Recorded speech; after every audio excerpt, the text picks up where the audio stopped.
I just inherited $4 million. I'm out. So let me tell you the story of this, because this is going to back up. I'm going to show you something. You see that house right there? That's the actual house that I grew up in, right there. And my mom is still living in it. And this is a span a little bit. This is kind of the neighborhood. I grew up in a neighborhood, very simple ranches.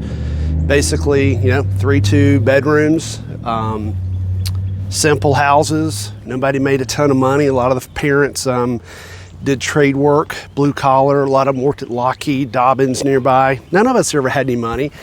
And I'll tell you, this is a funny one. And I'm telling you this because $4 million, the neighborhood I grew up in. Let me just tell you, lifestyle I grew up in. Nobody had landscapers. You know who landscaped the yard?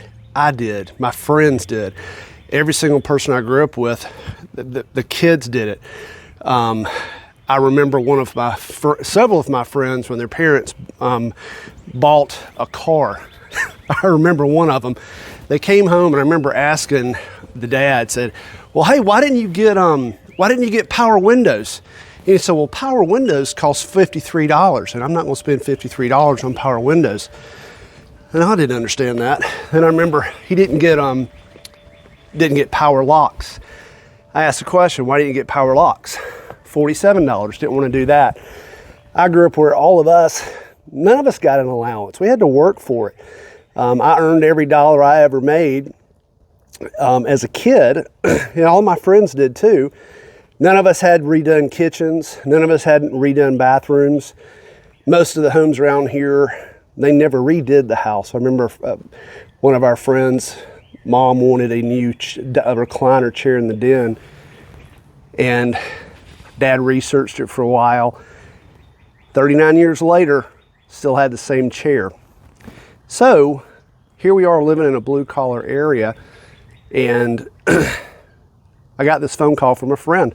Actually, I had 3 friends inside of 1 week. 3 friends that all called me and said that last parent died, and all 3 of my friends inherited between $4 and $6 million because their parents grew up and literally didn't spend a penny on anything, saved every single penny they had.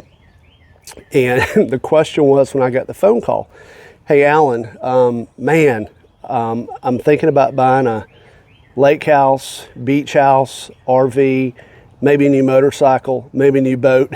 Like, hold on, Tarzan, tell me what happened. And they told me, Dad just died and left me $4 million.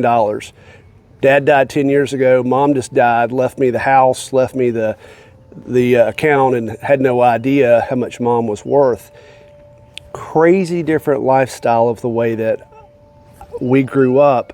And our parents grew up, a lot of them, in a depressionary period and saved every single thing they had. I mean, I had family members that they would duct tape their shoes when the toe would come through the end of it because they weren't going to spend a penny on anything.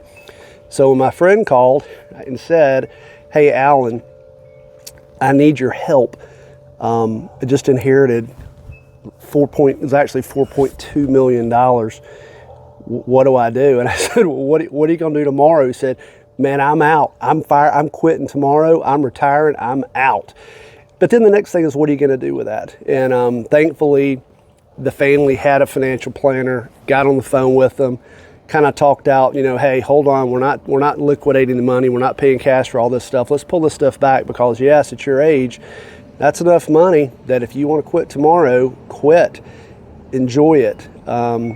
And I will tell you, there's another story from this that I do want to share.